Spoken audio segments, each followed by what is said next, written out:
Government आखिर सुन क्यों नहीं रही है? बच्चे ही तो हैं, अपने हक की बात कर रहे हैं, पढ़ाई की बात कर रहे हैं, अपने अधिकारों की बात कर रहे हैं। गवर्नमेंट है कि उसे कोई परवाह ही नहीं है।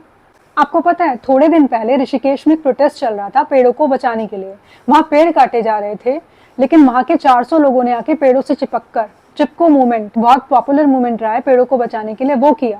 और गवर्नमेंट ने सिर्फ 11 दिनों में उनकी बात सुन ली। सुप्रीम कोर्ट का ऑर्डर था डॉग्स को रिलोकेट किया जाए और शेल्टर्स में डाला जाए, लेकिन लोगों ने प्रोटेस्ट किया कि नहीं होगा ऐसा, और गवर्नमेंट ने सुन लिया। जबकि वो ऑर्डर सुप्रीम कोर्ट का था, लेकिन फिर भी गवर्नमेंट ने सुन लिया।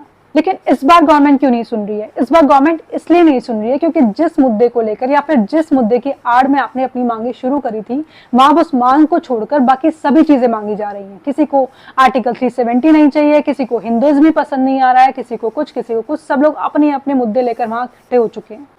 जिस अकाउंटेबिलिटी और रिफॉर्म्स की आप बात कर रहे हैं, वो ऑलरेडी 15 मई को ली जा चुकी है। धर्मेंद्र प्रधान, जो कि एजुकेशन मिनिस्टर हैं, उन्होंने प्रेस कॉन्फ्रेंस की और ये माना कि हाँ, ये सरकार की गलती थी, सरकार की जिम्मेदारी थी, और इसका सॉल्यूशन भी दिया। सीबीटी, यही तो चाहते हैं ना हम सब लोग। एग्जाम कराया, उसका इतना जल्दी रिजल्ट निकाला गया ताकि बच्चों का साल बर्बाद ना हो। तो फिर ये सब अब चल क्या रहा है? बच्चों का मोहरा बनाकर आप लोग वहाँ आर्टिकल 370 की रिस्टोरेशन की बात कर रहे हैं। एंटी नेशनलिस्ट ऑर्गेनाइजेशंस को वहाँ पनाह दे रहे हैं, जो ये कहते हैं कि भारत तेरे टुकड़े होंगे इंशाअल्लाह इंशाअल्लाह। तो sorry, I can not support this. जब तक आप लोग जंतर मंतर पर बैठे थे, आप लोग किसी ने हाथ तक नहीं लगाया। लेकिन पार्लियामेंट का मॉनसून सेशन चल रहा है, सेक्शन 163 BNSS लगा दिया गया, जिसका मतलब ये भारतीय नागरिक सुरक्षा संहिता, जो आपकी सुरक्षा के लिए ही बनाया गया है, ये जानते हुए भी आपने उस भीड़ को इकट्ठा किया और पार्लियामेंट तक लेकर जाने की कोशिश की।